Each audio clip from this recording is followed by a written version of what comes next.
गोटे गाँव रे रघु बोली गोटे गरीब लोकटे रहुथिला एवं से गाय गोरु चरई निजर पेट पोषुथिला। गोटे दिन से जंगल रे गाय चरईबा बेले देखिला जे जंगल रे गोटे जगह रे निया लगी जाइछि। से तुरंत से स्थान को चले जाए एवं पाखरे पहुंची देखे गोटे साप नियारे पड़ी छटपट हेउछि। रघु अति शीघ्र निजर बाड़ी को बाहर करी सापटी को ऊपर को काढ़ी आणे एवं साप उपरे पानी पकई साप देहरु निया लिभेई दिए। बंधु तमे मोर जीवन बचैला, तेणु मु तुमको आम राज्य को नहीं जीवी एवं आम राजा सह भेट कराइबी। आम राजा तुमको देखि बहुत खुशी हो जिवे। सर्प राज्य सेटा पुणी कोठी अछि?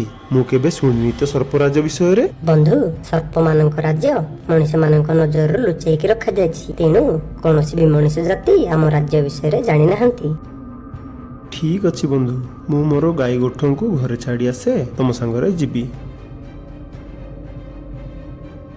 मोती गाय गोरु को नहीं घर को पळा, मु गोटे जरूरी काम रे बाहर को जाउछि। एतिकी कही रघु सापटी पाखक चली आसे एवं से दुहे बड़ बड़ घास पड़िया और घंच जंगल दे जाती एवं जंगल मझिरे थिबा गोटे पत्थर पाखरे पहुंचती।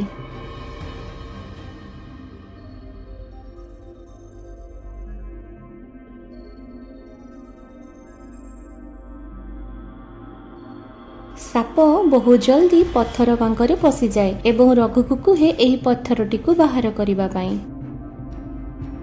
बंधु ए पत्थरटी को ठेलिकी काढ़, गुंफा भितर पशि पाहाच ओल्हे तळକୁ आस।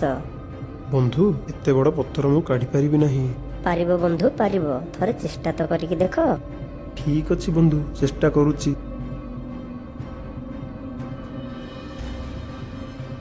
रघु गुंफा रास्ता रे तळକୁ ओह्लाई देखे गुंफा कांथरे भଳି कि भଳି मणि रत्न पत्थर रे सजेई होई रहिछि एवं मुख्य द्वार रे पहुंची देखे मुख्य द्वार रे दुईटी बड़ बड़ साप प्रहरी भाबे पहरा देउछंती।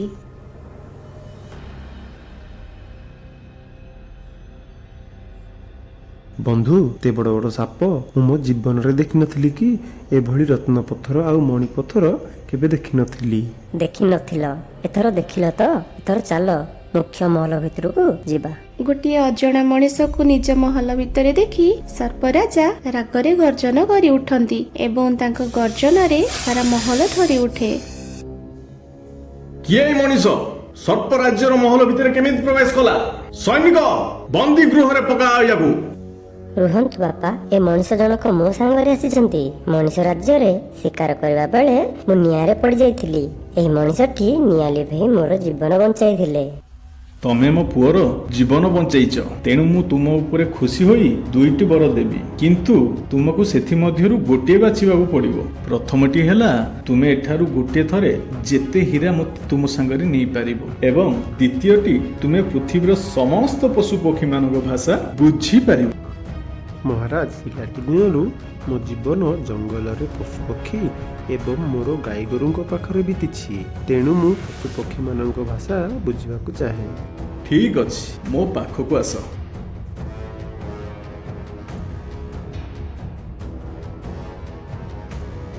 एवं सर्प राजा निजर फणा को रघुर मुंडरे लगाई दियंती। हठात रघु को सर्प राजा एवं तांकर पुअर कथावार्ता सफा सफा शोभिबाकू लागे। तमे केबे काहाकू एही वरदान विषय रे कहबोनी कि आम सर्प राज्य विषय रे काहाकू जणेबो नाही। जदि जणेइबो तेबे एही वरदान तम पई अभिशाप पलट जिवो। रघु हां कही सेठारु चली आसे।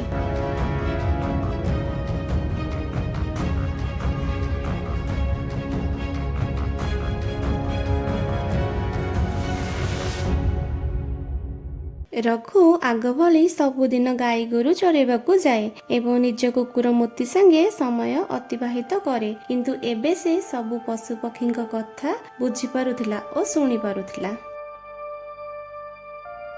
बुझिलु नानी, केते वर्ष तळे ए गछ तळे सुटी रूपा भरा सिद्धू कटे जणा पोतिकी जायथिला, से आ आसीबोनी बोते। रघु काउदिंकटू एई कथा सुनी गाई गोरुंकु नै घरकू फेरी जाए।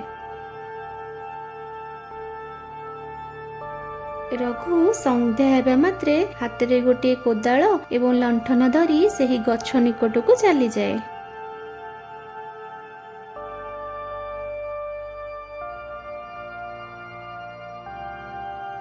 ଏବଂ ଗଛ ପାଖରେ କିଛି ତଳକୁ ଖୋଳିବା ପରେ ତାକୁ ସୁନା ରୂପା ଭରା ସିନ୍ଧୁକଟିଏ ମିଳେ।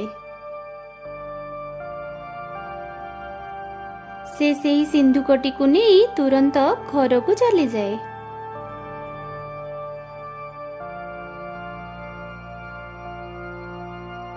କିଛି ଦିନ ପରେ ସେ ସେହି ସୁନା ରୂପାରୁ କିଛି ବିକ୍ରି କରି ନିଜ ପାଇଁ ଗୋଟିଏ ଜାଗାଟିଏ କିଣେ। ସେହି ଜାଗାରେ ସେ ଗୋଟିଏ ଭଲ ଘର ତିଆରି କରି ଗୋଟିଏ ଅନାଥ ଝିଅକୁ ବିବାହ କରି ଖୁସିରେ ରୁହେ ଏବଂ ଗାଁରେ ଅସୁବିଧାରେ ଥିବା ଲୋକମାନଙ୍କୁ ସାହାଯ୍ୟ ସହଯୋଗ କରେ। Thanks for watching RS Gapa Toons.